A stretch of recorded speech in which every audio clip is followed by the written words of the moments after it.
নিচে নামিয়ে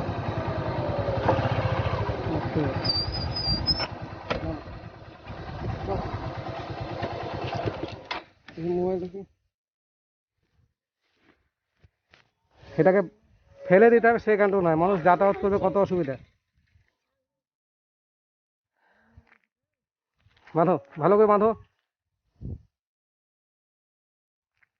এই এত কুয়াশার মধ্যে দিয়ে বাচ্চারা যে এসছে কাজটা করার জন্য, নেকির উদ্দেশ্যে আল্লাহ এদের নেকি যেন দেয় এবং তাদেরকে সঠিক পথে রাখে, এই দোয়া করবেন সবাই। আর আপনারা এরকম ভালো কাজ করার চেষ্টা করবেন। বন্ধুরা, আপনারা দেখছেন রাস্তার উপরে কিভাবে মানুষের স্বভাব নেচার আছে। 3 দিন পর্যন্ত এখানে পড়ে আছে বাছুরটা, শীতের সময়তে এখনো পর্যন্ত পচেনি।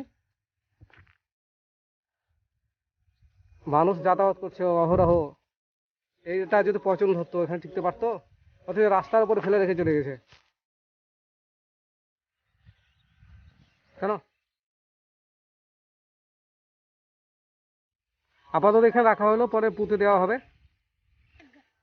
শ্রোতাদের দোষে বলি, এরকম রাস্তায় চলাচলকারী রাস্তাতে কোনো পশু বা কোনো জীবজন্তু ফেলে রাখবেন না, রাস্তার কাছেও ফেলে রাখবেন না, দূরে ফেলবেন। আর ফেলার দরকার মাটিতে পুঁতে রেখে দেবেন, যাতে জীবাণু না ছড়ায়, মানুষের কষ্ট না হয়। আজকে যদি এই মৌসুমটা শীতের না হতো, তাহলে রাস্তায় চলাচল বন্ধ হয়ে যেত। আপাতত নিচে সরিয়ে রাখা হলো বাচ্চাদের নিয়ে।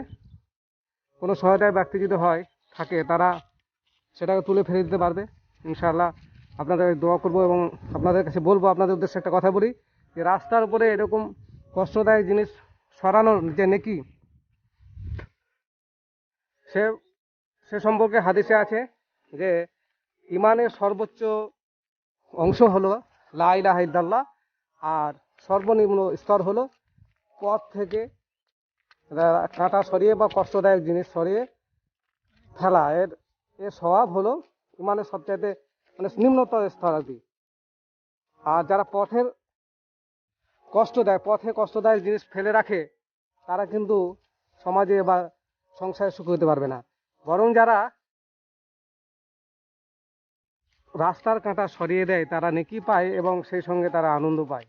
তাই আপনারা এই ধরনের কাজ করবেন না, বরং রাস্তায় কোনো ক্ষতিকারক জিনিস পড়ে থাকলে আপনারা সরিয়ে ফেলার চেষ্টা করবেন যথাসাধ্য।